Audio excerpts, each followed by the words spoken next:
Hi, I'm PrepperMark, and today I want to talk to you about what I think is the best cookware for prepping, and that's large cast iron cookware. At first I tried to avoid buying cast iron cookware because of the weight, but after some serious thought, there's really no other cookware out there that is even close to being as good as cast iron cookware is.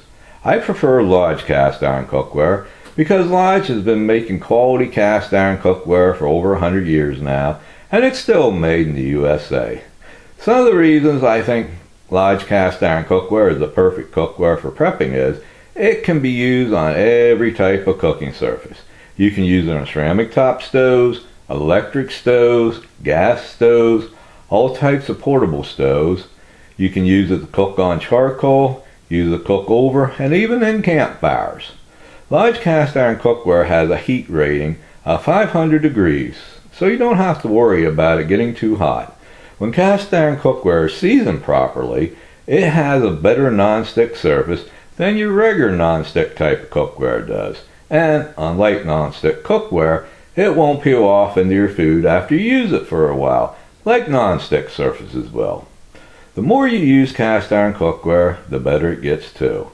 Plus, price-wise, Lodge cast iron cookware is very reasonably priced. And if your Lodge cast iron cookware is taken care of properly, it will last forever. So I started to buy the pieces that work best for me. Now here's my collection. Let me zoom in for you.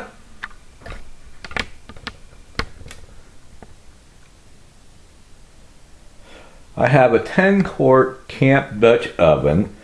This piece I only use over a campfire. I make roast, homemade bread, cakes, sticky buns, and a few other things in, and they come out just as good as they are made in a regular oven.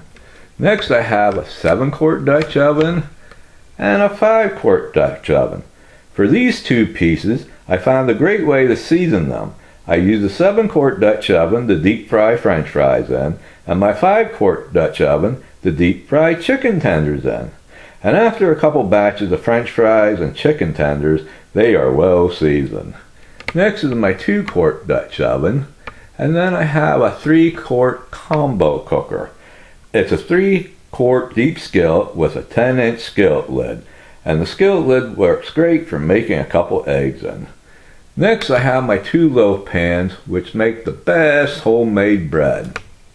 Then I have a 12-inch skillet and a 15-inch skillet, which make the best fried potatoes in.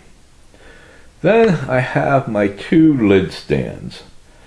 You should have at least 1 lid stand so you have a safe place to set your hot lid. You can also use a lid stand to set a hot pan on. One thing I don't have here, but I do have, and that's a lid lifter. This is something you need if you're going to be cooking over an open fire or charcoal, so you don't burn yourself trying to lift the hot lid off your pot or lift your pot off the fire. You will also need some really good oven mitts, as cast iron gets really hot and stays hot for a while. And something that surprised me, foods seem to taste a lot better cooked in cast iron. Plus, they come out very tender. Everything you see here cost me around $375. Now to me, that's a great price for something that's going to last me forever. Now, if you decide cast iron is something you're going to add in your prepping items, then let me share some of my knowledge with you. First, you don't have to buy everything all at once. I got mine a piece here, a piece there over a 3-month period. Next, only buy the pieces of cookware you're sure you're going to need. When buying your pieces of cookware, search the internet and your local stores for the best prices.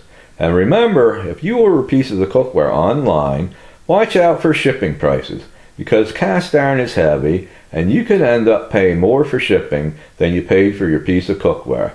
So try to find sites that offer free shipping or really cheap shipping. And when you get your cast iron cookware, don't just set it on a shelf and forget about it. Use it in your everyday cooking, just like you would with your normal cookware. This way you'll get used to cooking with it, and you'll get a good coat of seasoning built up on it. And trust me, food does taste better cooked in cast iron.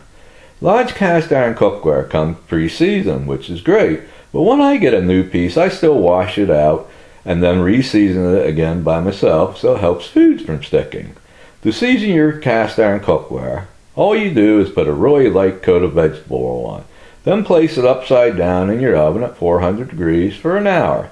Then turn your oven off and let your piece of cookware cool off in your oven.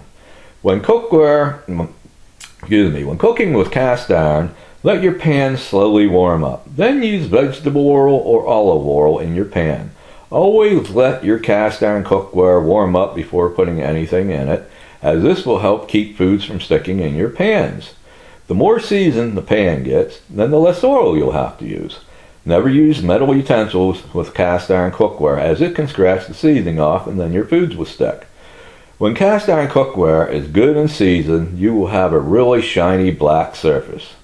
Now, for cleaning up your cast iron cookware after use, you might think, it's going to be really hard and time-consuming to get it clean. Well, it's really not that hard to clean. One thing to remember is, the better it's seasoned, the easier it is to clean. To clean your cast iron cookware, all you have to do is rinse it with some hot water, then scrub it with a scrub brush for about 30 seconds, and then rinse it again. Repeat this process until it's completely clean. Never use dish detergent to clean it because it will take off the seasoning. Under normal circumstances, it should only take a couple minutes to have your pan good and clean. If you accidentally burn food in your cast iron pan, just boil water in your pan, and that should loosen up the burnt food. After you get your cookware clean, use a couple paper towels or a towel to get it good and dry. Then warm it up on your cooking surface to dry all the water from the pores of the cast iron. Usually I put mine back on my stove and turn the stove on high for 90 seconds. Then I take it off the hot burner and apply a very thin coat of vegetable oil to the inside of the pan with a paper towel. Then I let it cool off. Now be careful with this step, as the pan will be very hot and you can burn yourself. If you ever have a problem with your cast iron cookware, or you want to learn more about cast iron cookware, you can find lots of videos on YouTube that'll cover everything you want to know. Well, that's all I have for you today. I thank you for watching. Take care and God bless.